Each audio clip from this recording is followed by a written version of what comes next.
Welcome back to Investing Talk podcast. Good to be back. Today we're taking a focused look at Vale, the big global mining company. You shared some really interesting info on them, and we want to basically pull out the key insights, right? That's the plan.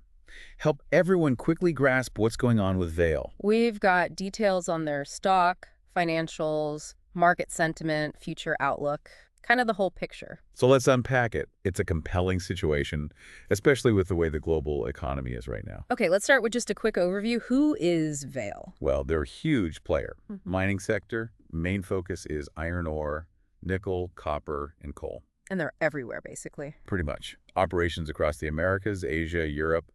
I think the source mentioned over 50 mines and projects. Wow. And the big money makers are iron ore pellets for steel? Right. And nickel, which is, crucial for EV batteries these days. That global presence and the mix of products, that seems fundamental here. Oh, absolutely. That diversification is, well, it's key. Spreading risk across regions and different metals. Especially with iron ore being sort of their traditional base, and now this growing demand for things like nickel. It's an interesting dynamic, that interplay, how they balance the old and the new demands. Which brings us to their stock performance. It's been a bit of a ride. You could say that. Year to date, the stock's actually up about 6.9%. Okay, positive overall then. But there was that dip in early April, dropped about 3%. Any idea why? Seems linked to worries about commodity demand generally. Plus, they apparently had some operational issues, heavy rain impacting things in Q1. Okay. Weather disruptions, common in mining, I suppose. It can be, yeah. And volume-wise, they trade a lot. Average daily volume is around 37 million shares. So plenty of activity. We see these short-term bumps, but the bigger trend this year is positive so far. Those short-term moves are pretty standard for commodity stocks, though. They react quickly to economic news or production hiccups. Right. That sensitivity is clear. Definitely. Okay, let's look at financials. Q1 2025, what stood out? Well, interestingly, even though iron ore production dipped slightly, Yeah. their actual iron ore sales went up by 4% compared to last year. Huh.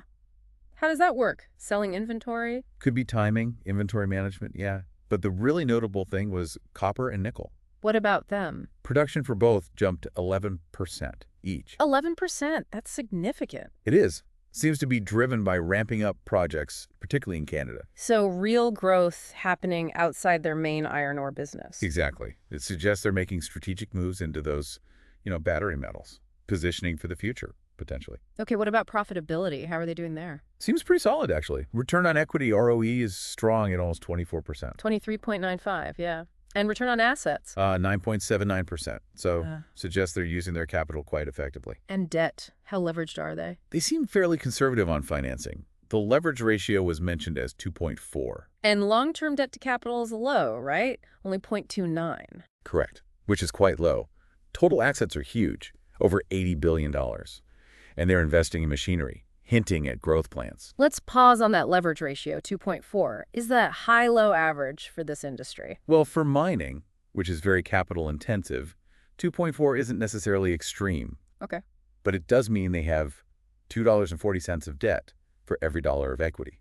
It can boost returns when things are good. But adds risk if things turn sour. Precisely. Makes debt payments harder if earnings drop or commodity prices fall. Something to keep an eye on. Got it.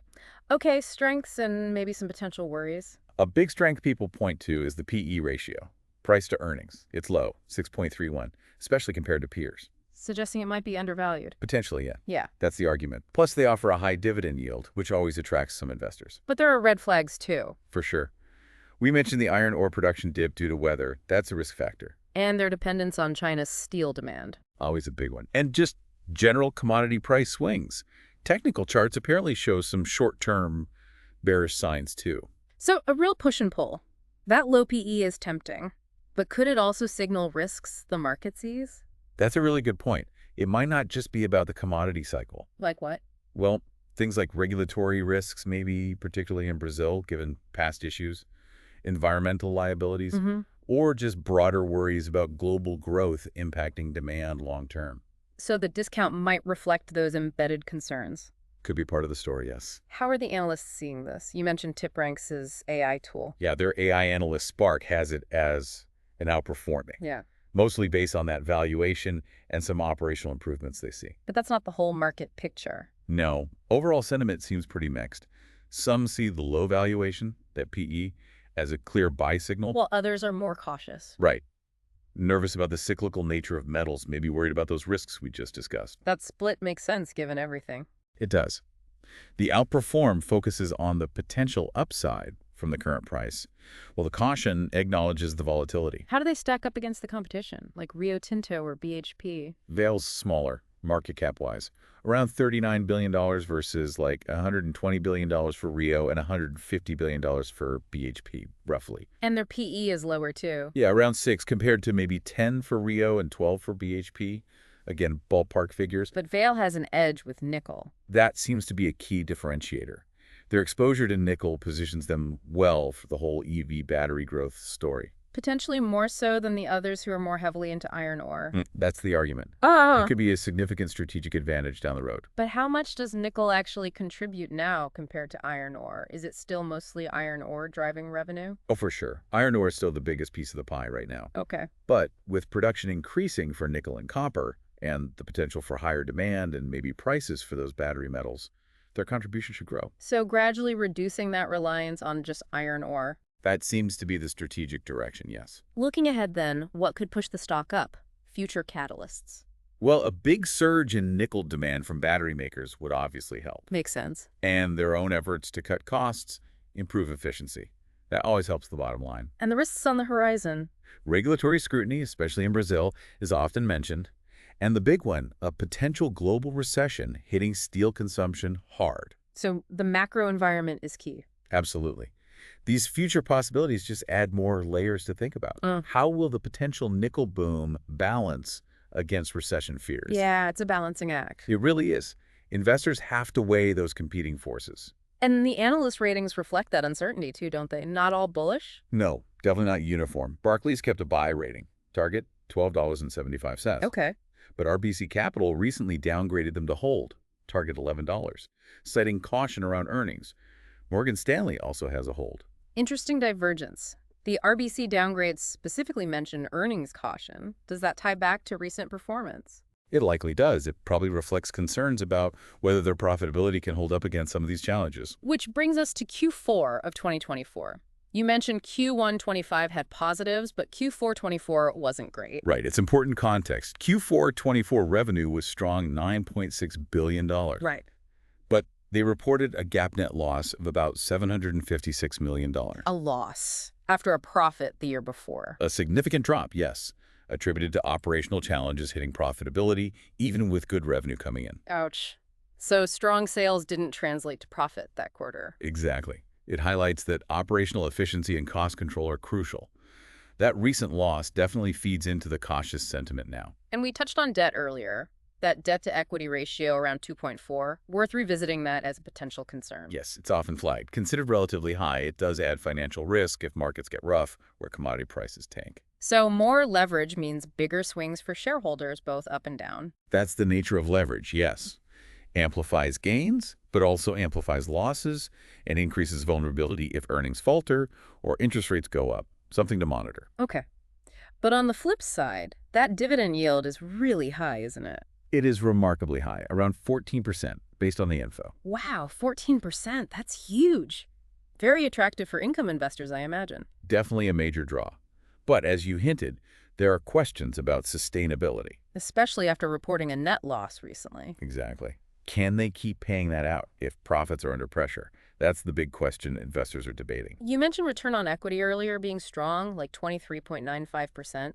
That means they're generating good profit relative to shareholder investment, right? Correct. In principle, a high ROE like that suggests good profitability from the shareholder's perspective. It makes the high dividend seem more plausible if that ROE level is sustainable. But the recent loss complicates that picture. It does. Investors will be watching earnings very closely to see if they can consistently support that dividend payout. And what's the buzz online? Social media, Reddit? Mixed, as you'd expect. Very divided. How so? You see a lot of people drawn in by that massive dividend yield. It's very tempting. But others are worried. Yeah, worried about the recent loss, the production issues we talked about, the debt level. So different investors focusing on completely different data points. Pretty much. It really depends on individual risk tolerance and investment focus, income versus growth versus safety. The online discussion often boils down to that trade-off, dividend versus underlying financial health risks. Betting on a turnaround versus fearing a dividend cut. That sums it up well. Okay, so let's try and bring this all together. Your sources paint a picture of, well, a complex situation. You've got a company with some strong fundamentals. Underneath, asset efficiency looks good. That ROE is high on paper. And definite potential in the nickel market, tapping into the EV trend. Right, and the low PE ratio plus that huge dividend yield could certainly suggest a value play for someone with a long-term view. But there are significant risks. Production can be volatile, very sensitive to global commodity demand, especially China. That recent net loss is a concern. And the debt-to-equity ratio isn't insignificant. External factors can hit them hard. And even the pros, the analysts, are divided, which tells you something. It reflects the genuine uncertainty and the different ways you can weigh the pros and cons right now. So understanding all these different pieces, the strengths, the risks, the potential, the analyst views, is going to be crucial for anyone following Vale. Absolutely. No easy answers here. We hope this breakdown has helped sort through some of that complexity. Hope it's been useful. Definitely let us know if you found this insightful. Please subscribe, like, and comment. We'd love to explore other companies like this if you're interested. Your feedback helps us choose what to cover next. So, thinking about everything we discussed, what aspect of Vale's current story stands out most to you as something to really watch going forward?